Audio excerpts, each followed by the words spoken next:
Assalamualaikum warahmatullahi wabarakatuh. Perkenalkan saya Jidni Ilman. Saya akan menjelaskan tentang simple present tense ya, pada kesempatan ini. Oke, simple present tense adalah bentuk kata yang menunjukkan waktu sekarang, kebiasaan atau kenyataan. Jadi present tense ini digunakan, simple present tense ini digunakan untuk membicarakan sesuatu yang umum, sesuatu yang selalu terjadi berulang-ulang, atau sesuatu kebenaran umum. Ya. Dan biasanya simple present tense ini adalah tenses yang paling sering digunakan dalam kehidupan sehari-hari. Nah, kemudian fungsi dari simple present tense ini ada beberapa. Ya. Yang pertama, dia sebagai atau kalimat yang biasa digunakan dalam kita mengungkapkan ekspresi atau perasaan, jadi express emotion atau feelings ya. Kemudian yang kedua, biasanya digunakan untuk comment atau instruction, untuk menyatakan perintah atau instruksi. Kemudian yang ketiga, biasanya juga digunakan untuk the schedule event ya, untuk menyatakan suatu acara yang akan dilaksanakan, namun yang akan dilaksanakan dalam waktu yang dekat-dekat ya. Kemudian yang keempat, itu general touch ya, untuk mengungkapkan suatu kebenaran yang ada di sekitar kita. Kemudian yang kelima, biasanya digunakan untuk repeated action, yaitu untuk memperlihatkan suatu aktivitas atau kegiatan yang dilakukan dalam kehidupan sehari-hari. Dalam susunannya, kalimat simple present tense ini dibagi terhadap dua kalimat, yaitu kalimat verbal yang pertama, kemudian yang kedua adalah kalimat nominal. Nah, untuk kalimat verbal, apa yang dimaksud dengan kalimat verbal? Ya, kalimat verbal itu adalah merupakan suatu kalimat yang menjelaskan mengenai sesuatu aktivitas atau kegiatan yang dilakukan. Jadi, kalimat verbal merupakan jenis kalimat yang menjelaskan tentang verb, yaitu kata kerja. Nah, sedangkan kalimat nominal ya, merupakan suatu kalimat yang menjelaskan mengenai identitas atau menjelaskan nama seseorang, menjelaskan tentang lokasi, sifat, dan semacamnya. Jadi berbeda dengan kalimat verbal yang menjelaskan kata kerja, maka kalimat nominal ini tidak menjelaskan aktivitas atau kegiatan. Bagaimana pola kalimat verbal di dalam simple present tense ya? Di sini coba saya buat tabelnya. Nah, untuk kalimat verbal, pola kalimatnya adalah ya, kalau misalkan yang kalimatnya itu berbentuk positif, polanya adalah subject plus infinitive plus object. Nah, di dalam infinitive kalimat present tense ini harus diperhatikan subjeknya ya. Di sini coba untuk kalimat positif, jika subjeknya adalah I, you, we, dan they ya, maka pola kalimatnya subjek plus infinitive plus objek. Namun jika subjeknya adalah he, she, dan it ya, she atau it, maka pola kalimatnya subjek plus infinitive plus s atau es. Jadi infinitifnya itu ditambah akhiran s atau es ya, kemudian plus objek. Ya, saya ulangi, jika subjeknya he, she, atau it, maka pola kalimatnya adalah subjek plus infinitive plus s or es plus objek. Jadi jika subjeknya merupakan pihak ketiga, maka verbnya harus ditambah akhiran s atau es. Begitu juga nanti dengan kalimat negatifnya. Sama, perhatikan subjeknya. Jika subjeknya I, you, we, they, maka pola kalimat untuk negatif, subjek plus do plus not plus infinitive plus objek. Nah, jika subjeknya he, she, atau it, ya, pola kalimatnya subjek plus does plus not plus infinitive plus objek. Perhatikan di sini antara kalimat positif dan negatif yang menggunakan subjek he, she, atau it. Pada saat kalimat itu positif, maka infinitifnya harus ditambah akhiran s atau es. Sementara pada kalimat negatif, infinitifnya kembali tanpa akhiran s atau es, namun ya, akhiran s-nya ada pada kata does. Jadi ketika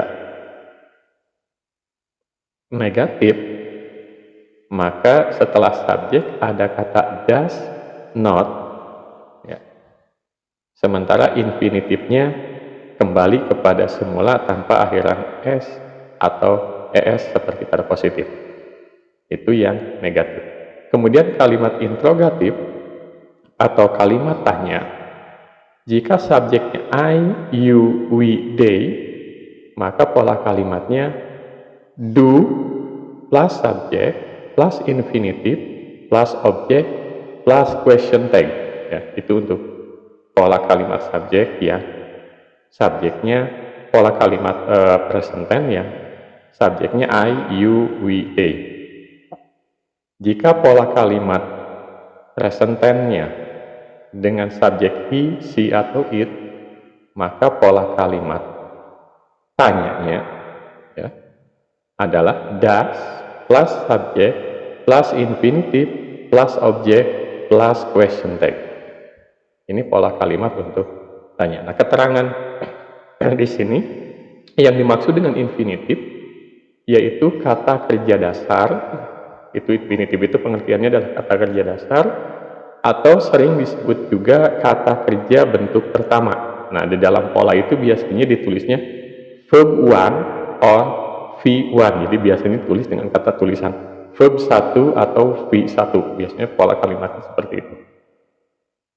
Di sini saya kasih contoh kalimat verbal untuk simple present tense ya. Yang pertama adalah we go to school by bus ya.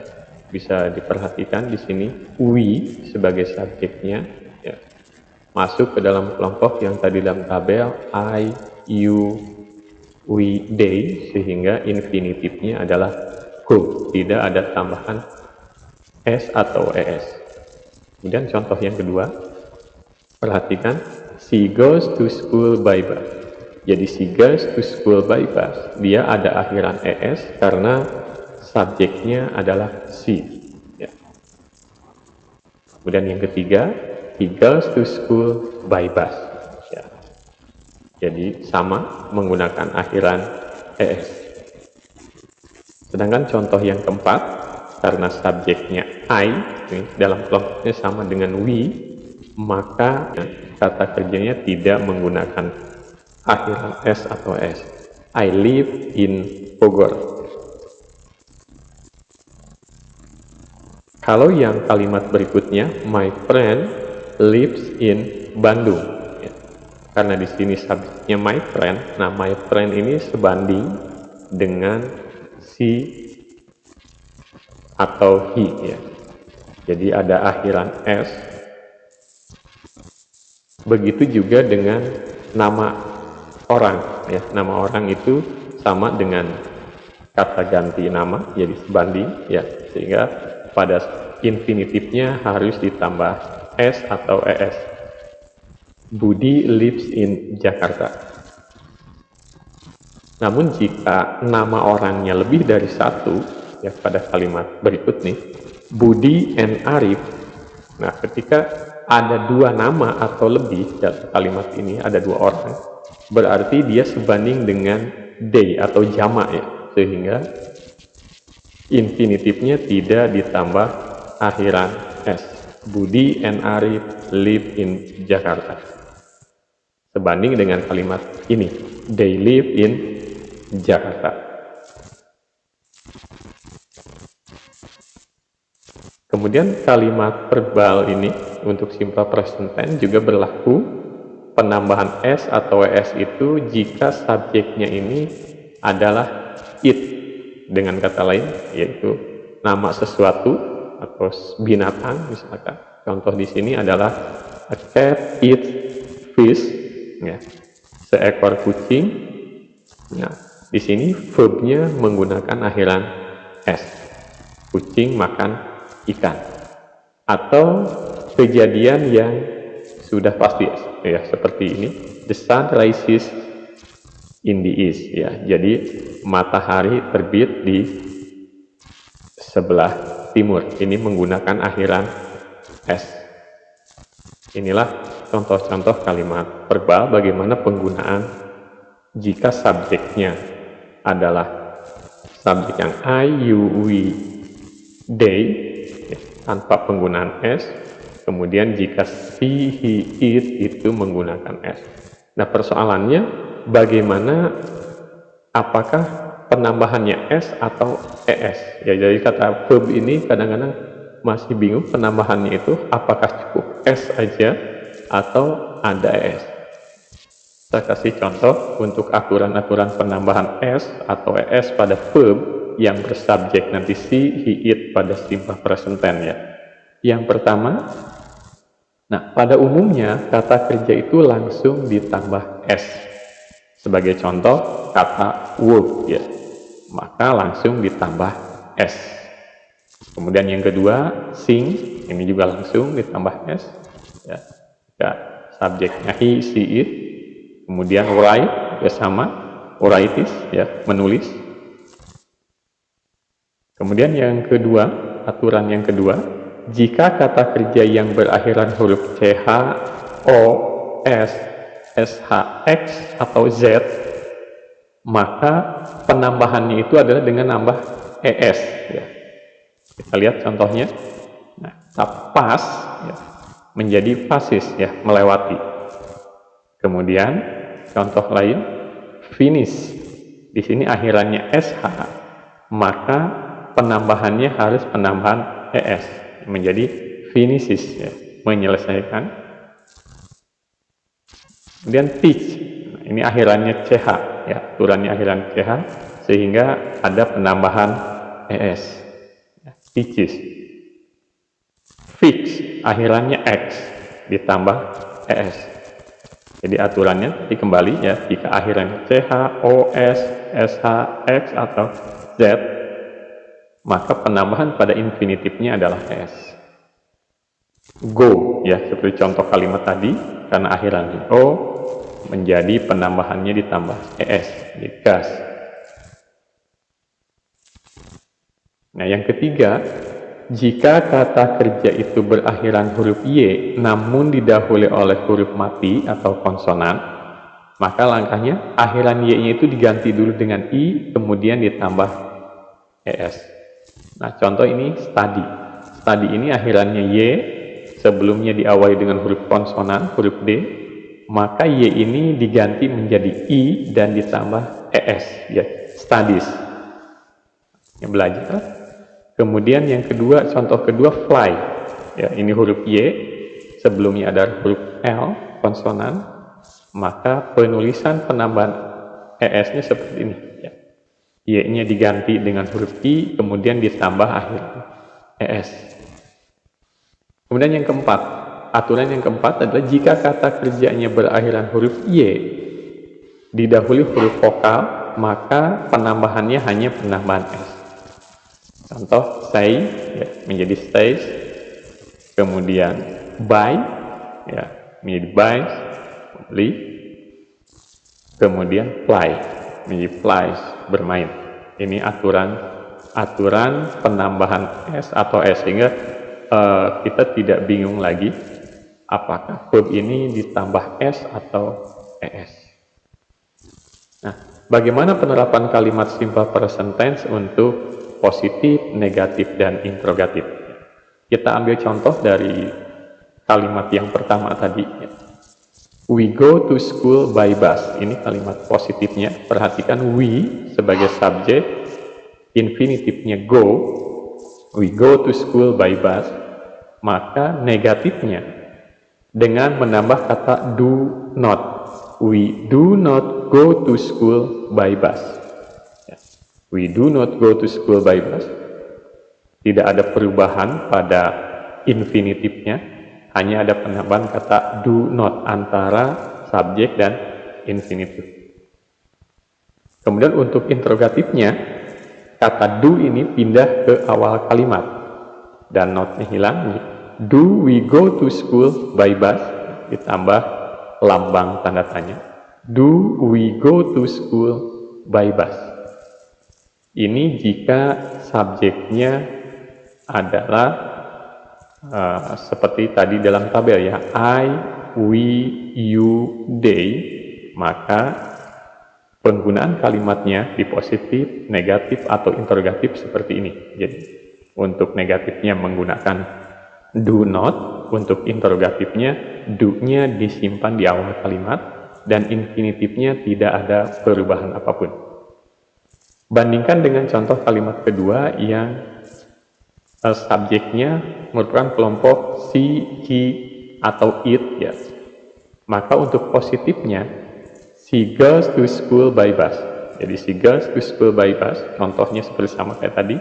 Nah, untuk negatifnya ya, perubahan negatifnya, maka antara subjek dengan infinitifnya ditambah dengan kata does not. Kemudian infinitifnya kembali ke semula. Tambah es-nya hilang karena sudah diganti dengan kata does. Ya, asalnya goes menjadi kembali go. Kemudian antara subjek dengan infinitifnya ditambah kata does not. She does not go to school by bus. Untuk interrogatifnya sama dengan negatifnya, kembali infinitifnya kembali ke semula, does-nya disimpan di awal kalimat. Ya, kemudian ditambah dengan question type, does she go to school by bus?